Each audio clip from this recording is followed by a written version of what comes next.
بنی اسرائیل کے دو بھائیوں کی کہانی۔ بنی اسرائیل میں دو بھائی رہتے تھے جن میں ایک مسلمان اور دوسرا کافر تھا، اور دونوں دریا کے شکاری تھے، یعنی مچھلیوں کا شکار کرتے تھے۔ کافر بت کو سجدہ کرتا، پھر جب مچھلیوں کے لیے دریا میں جال ڈالتا تو اتنی مچھلی آ جاتی کہ ان کو کھینچنا مشکل ہو جاتا، لیکن مسلمان شکاری کے جال میں صرف ایک مچھلی آتی، اس پر بھی وہ خدا کا شکر ادا کرتا۔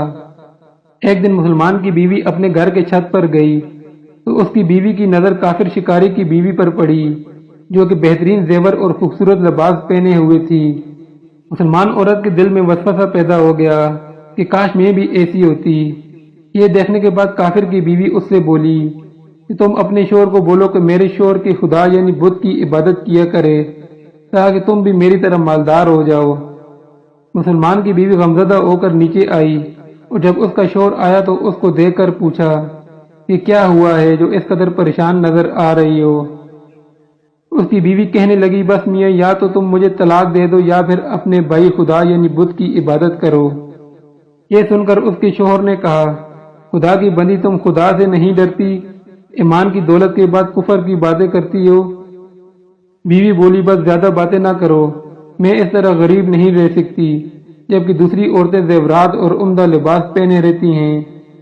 جب اس کے شوہر نے دیکھا کہ وہ کسی صورت بھی نہیں مان رہی اور اس کا اصرار حد سے زیادہ گزر چکا ہے تو اس نے عورت کو تسلی دی اور کہا کہ گھبرانے کی ضرورت نہیں، میں کل بازار جا کر زیادہ محنت کروں گا اور روزانہ تم کو 2 دینار لا کر دوں گا، تو تم اپنی حالت درست کر لینا۔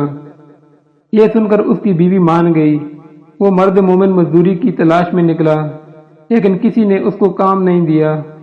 آخرکار وہ مایوس ہو کر کسی دریا کے کنارے بیٹھ گیا اور شام تک اللہ کی عبادت میں مصروف رہا۔ رات کو جب وہ گھر آیا تو بیوی نے پوچھا آج تم کہاں تھے؟ اس نے بیوی سے کہا کہ میں بادشاہ کی خدمت میں تھا، بادشاہ نے مجھے 30 دن کے کام کی شرط رکھی ہے۔ بیوی نے بولا کہ بادشاہ تم کو کیا دے گا؟ اس نے کہا میرا بادشاہ بہت کریم ہے، اس کے خزانے مال و دولت سے بھرے ہوئے ہیں، وہ مجھے وہ دے گا جو میں چاہوں گا۔ چنانچہ وہ اسی طرح اللہ کی عبادت میں مصروف رہا۔ 29ویں رات ہوئی تو بیوی نے کہا اگر کل تم نے مجھے مزدوری لا کر نہیں دی تو مجھے طلاق دے دینا۔